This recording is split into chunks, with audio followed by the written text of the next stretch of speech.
When performing a glute bridge on a Smith machine, you want to use a Smith machine that is set on an angle like this one.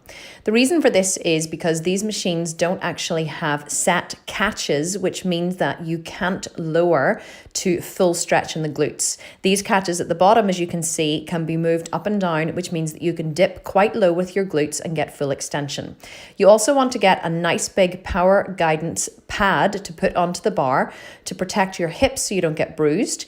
And you want to set the bench up just behind the Smith machine. If you have a bench like this one, you want to make sure the straight side of the bench is in the middle of the bar, where your back is going to be sitting straight on the bench and not at an angle. Bring the bench pretty close to the bar so that when your knees are bent, it's going to be comfortable to slip your shoulders up onto it and you're going to be able to thrust. You don't want to use this Smith machine. This one has fixed catches at the bottom, as you can see, so you won't be able to lower your glutes down far enough to get a good stretch. So to set up for your glute bridge, you want to slip down and sit so you're resting with your back against the bench. Straighten your legs underneath the bar and kind of, get yourself comfortable and wiggle around a little bit. Then you want to lift up so your shoulders are on the bench and then position the bar in the crease of your hip flexors. Play around with this angle to make sure that it's nice and snug. Bring your feet back so that they are slightly behind your knees. One of the mistakes I see people make is they have their feet too far forward and their feet too wide. You want to make sure that your feet are about hip distance apart and no wider.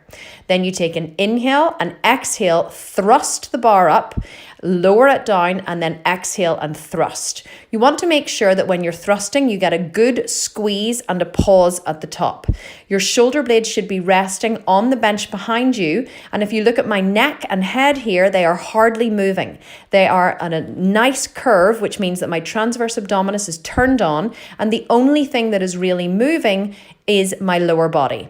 So you have a micro pause at the top, drop down, stretch in the glutes, and then a micro pause at the top to make sure you're getting maximum thrust. Remember, this is called a hip thrust. You want to make sure that you're thrusting and squeezing into the glutes with a micro pause at the top for maximum effect. Do not rock your body up and down. You want to make sure you have minimal movement in your upper body. When you've finished, simply hook the bar and sit back down.